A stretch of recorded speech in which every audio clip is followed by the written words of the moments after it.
Olá, meus amados e queridos irmãos, que a graça e a paz do Senhor Jesus Cristo, o amor de Deus e a comunhão do Espírito Santo possam reinar nas vidas e nos corações de todos os inscritos e espectadores do canal Sarça Ardente e Apologética.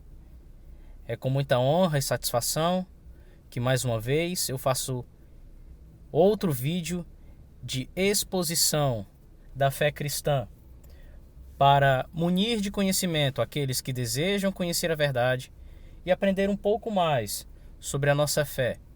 A fé que, segundo disse o apóstolo Judas Tadeu, de uma vez foi entregue aos santos. O motivo desse vídeo é mais uma resposta ao Sheikh Abdul Rahman Ibn Said, da caravana de Dawa. É uma refutação aos impropérios que esse homem disse a respeito do segundo maior ícone da igreja cristã. Obviamente, o primeiro foi, é e sempre será o nosso Senhor e Salvador Jesus Cristo. Mas o segundo é aquele que foi responsável pela formulação da doutrina cristã e as suas bases. Ele é o responsável pela propagação do Evangelho no continente helênico e boa parte do velho mundo. Esse homem é aquele que escreveu nada menos que metade do Novo Testamento. A minha resposta a Abdul Rahman é contra as mentiras que ele disse a respeito de Paulo de Tarso, ou simplesmente o apóstolo Paulo. Mas antes de iniciarmos a nossa explanação e refutação às palavras do líder muçulmano, vamos dar uma pequena introdução, fazer uma mini biografia a respeito de quem era esse homem. Quem era Paulo de Tarso? Vamos começar. Paulo é o nome romano de Saulo, em grego Paulos, que vem do hebraico Shaul, que significa pequeno. Paulo ele nasceu em Tarso, na Sicília. Essa cidade não era um lugar insignificante, ao contrário, era um centro de cultura grega. Tarso era uma cidade universitária que ficava próxima da costa nordeste do mar Mediterrâneo, ou seja, Paulo teve boa educação.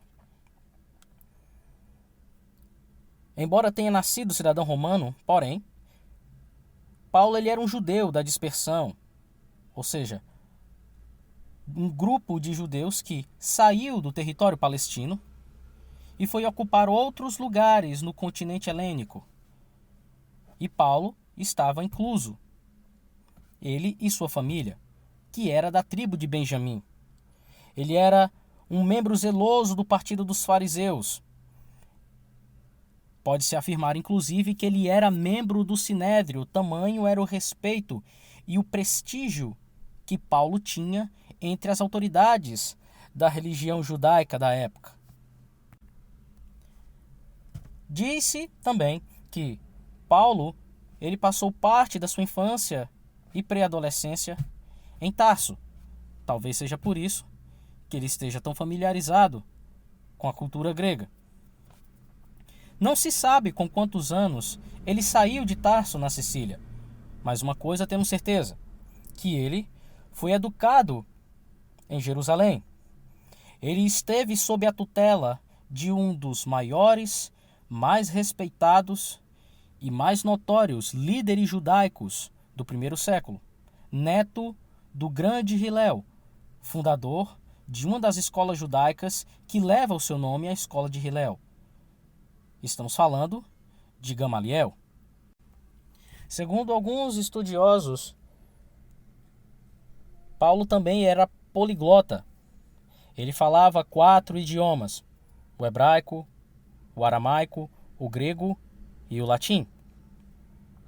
Ele falava o hebraico e o aramaico porque eram línguas da sua terra natal. Além do que, ele era judeu e do partido dos fariseus. portanto deveria estar familiarizado com as línguas da sua terra natal e também porque era o idioma original em que os escritos sagrados do Antigo Testamento foram escritos.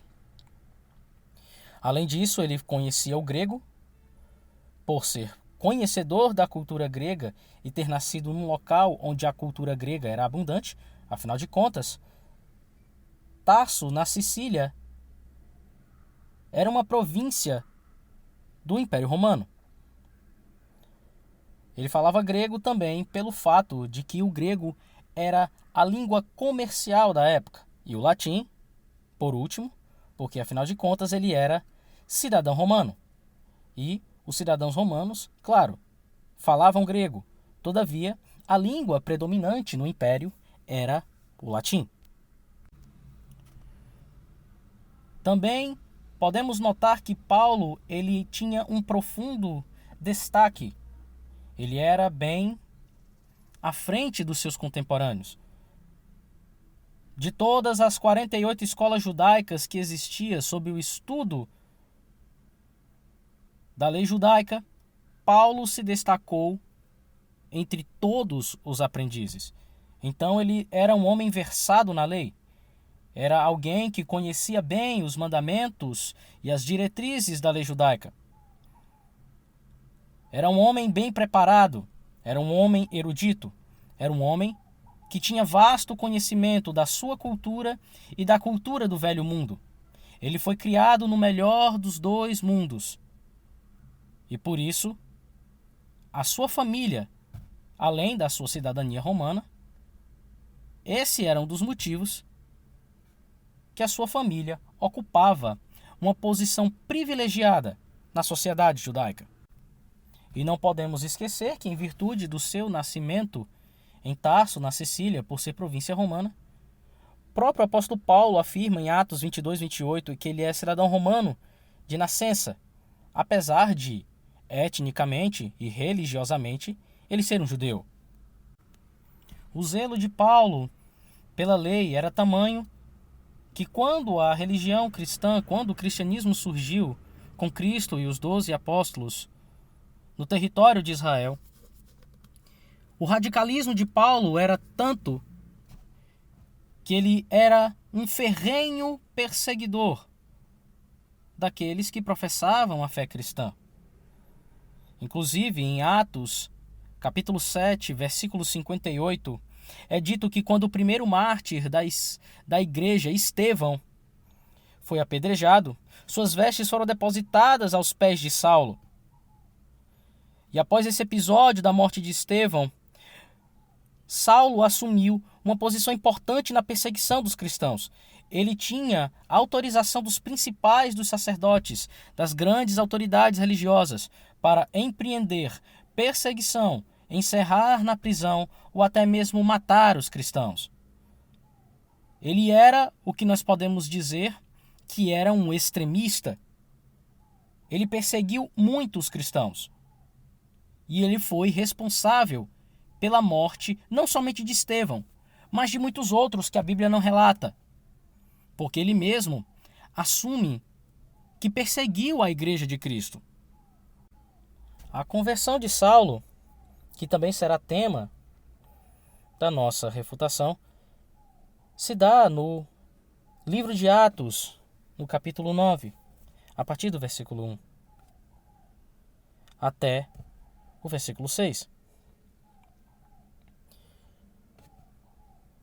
Paulo ia no caminho de Damasco, e conforme diz a palavra de Deus,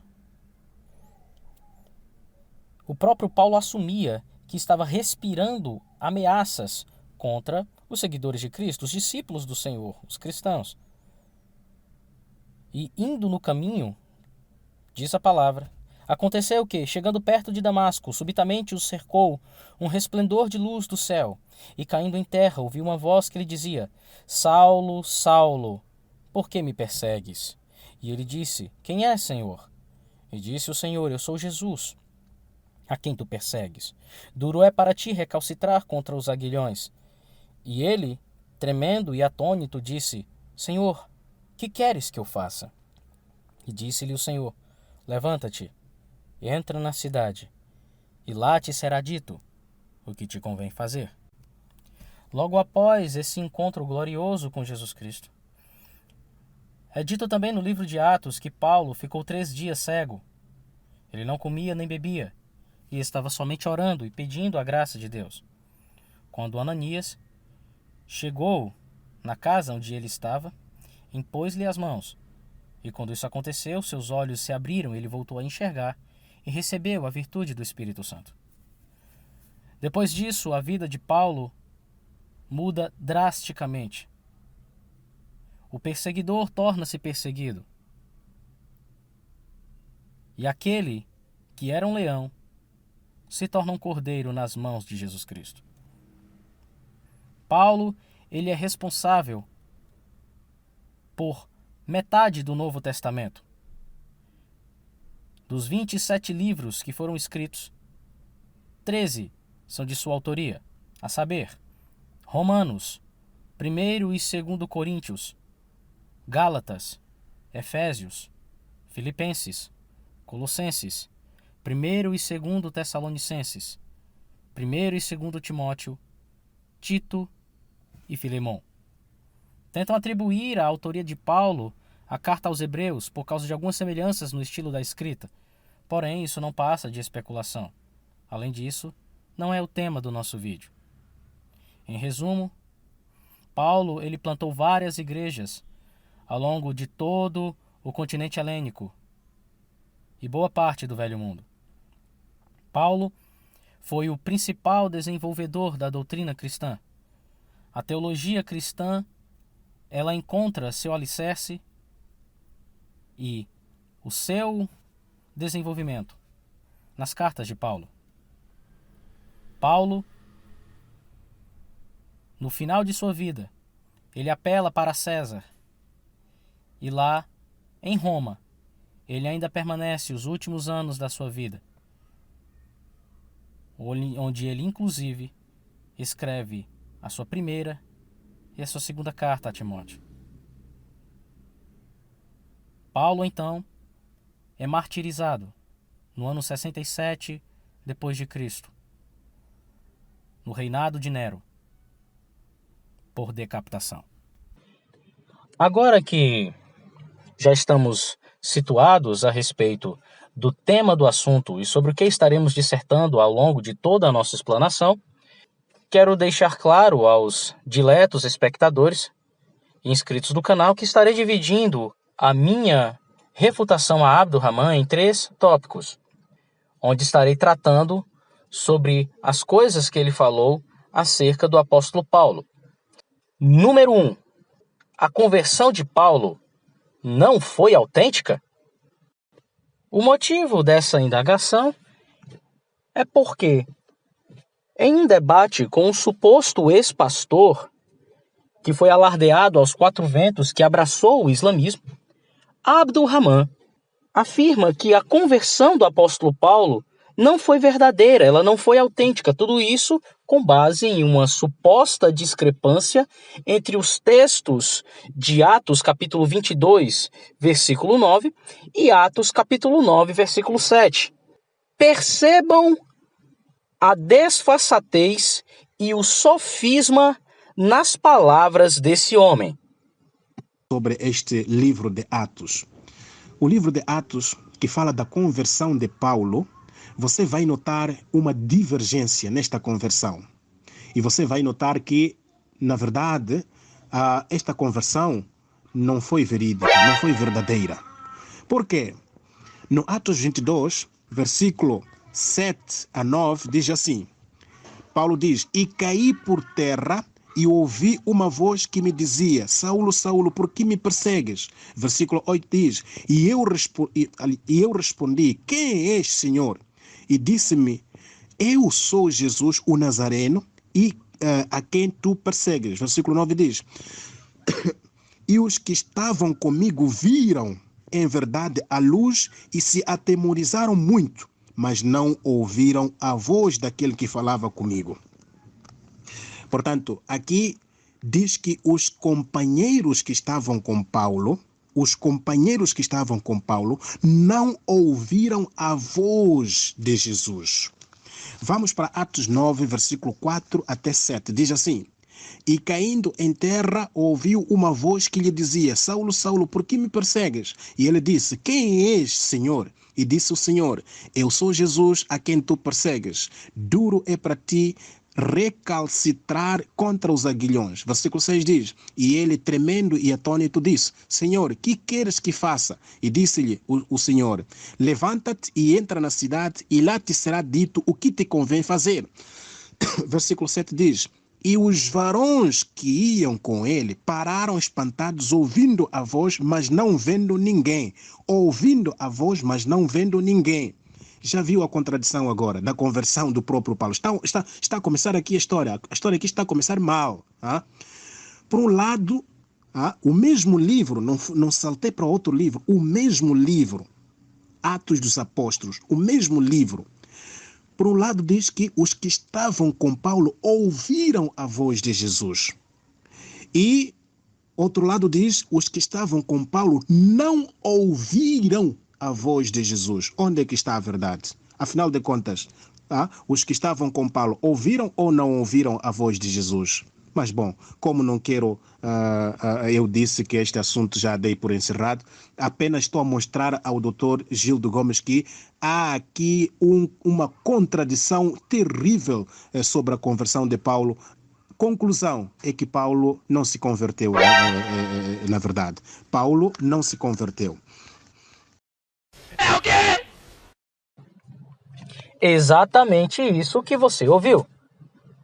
De acordo com Abdurrahman, a conversão de Paulo não foi verdadeira, não foi autêntica, por causa dessa aparente contradição dos textos que ele apresentou. Todavia, o que o líder muçulmano está fazendo nada mais é que sofismar. Para quem não sabe, sofisma é um argumento que se fundamenta em um princípio, uma premissa ou raciocínio falso.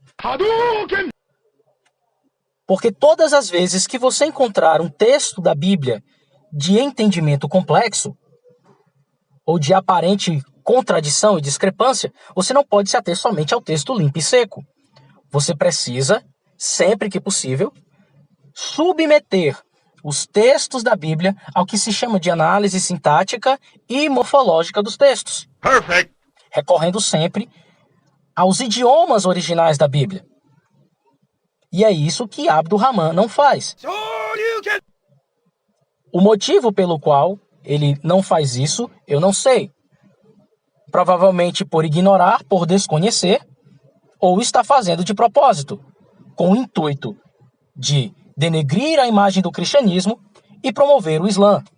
Mas eu vou provar que ele está falando mentiras. Vamos lá. O texto que vocês estão vendo agora é o primeiro texto sobre o qual eu vou dissertar, que é Atos 9:7. Perceba que há algumas palavras gregas sublinhadas nesse texto, certo? E elas são akouontes mentes phones, que significa ouviram a voz. Mas ainda há outra coisa pela qual eu preciso falar, que vai estar no verso seguinte. Vamos lá. Esse texto diante de vocês é o mesmo texto de Atos 22:9 em grego. Percebam que, assim como em Atos 9:7, há palavras grifadas nesse texto. E elas dizem, ten de phonen ou ekousan. O complemento é tou lalalontos moi. Existe uma ferramenta para interpretação de textos chamada semântica. O que é a semântica? Nada mais é do que análise de determinados termos dentro de um certo contexto. Quando os textos sagrados eles têm algum significado obscuro, você tem que submeter esses textos à semântica. Assim, a elucidação dos textos sagrados se torna mais facilitada. Agora, peço aos amados irmãos que atentem bem para as duas palavras que eu vou citar aqui. A primeira delas está em Atos 9:7, que é akoontes. E a segunda está em Atos 22:9, ekousan. Por que eu peço para que vocês foquem nessas palavras? Simples. Ambas as palavras vêm de um mesmo radical grego. Agora, o que vocês estão vendo diante de si é a definição do radical grego akouo, que a concordância de Strong nos vai dizer que é eu ouço, escuto, compreendo. Vejam bem esse termo grifado, nós vamos usar ele. Ouvindo, passar. É ouvido, relatado. E como diz a última definição, é a raiz do termo acústica. Ou seja, lembram quando eu falei da semântica? Você não pode simplesmente se apegar à etimologia das palavras, você tem que pegar a semântica, entender em que sentido essas palavras estão empregadas. Então a verdade é que, enquanto num texto vai dizer que eles ouviram, porque a tradução é, em Atos 9:7, eles ouviram uma voz, do grego phonem, que significa barulho ou voz, em sentido audível. Mas o segundo quer dizer outra coisa. Como assim, Tiago? Explique para mim. Enquanto em Lucas está relatando a conversão de Paulo, ele vai dizer que os homens ouviram a voz. Mas quando Paulo está falando, ele está falando que sim, eles com certeza ouviram, mas não entenderam. Porque a palavra ekousan também significa entender. E é exatamente assim que a nova versão americana da Bíblia traduz Atos 22:9. Veja só.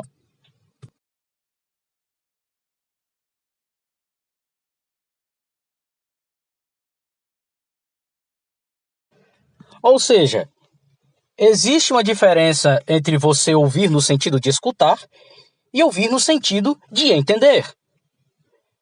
Logo, a conversão de Paulo foi genuína sim. O que não é genuíno é o caráter de Abdul-Rahman, que não sabe o que é análise morfológica e semântica. Então, meus amados irmãos, essa foi a primeira parte da nossa refutação ao Sheikh Abdul-Rahman da caravana de Dawa. Em virtude da grande quantidade de informações que serão passadas, decidimos, para não cansar os espectadores e inscritos do canal, dividir a nossa resposta em duas partes, essa sendo a 2.1. Mas não se preocupem, garantimos que essa resposta que virá em seguida será tão boa quanto essa que os amados irmãos assistiram e acompanharam até o momento. A saga do Pinóquio montado sobre o camelo continua. Aguardem as cenas do próximo capítulo. Sai da frente, Satanás!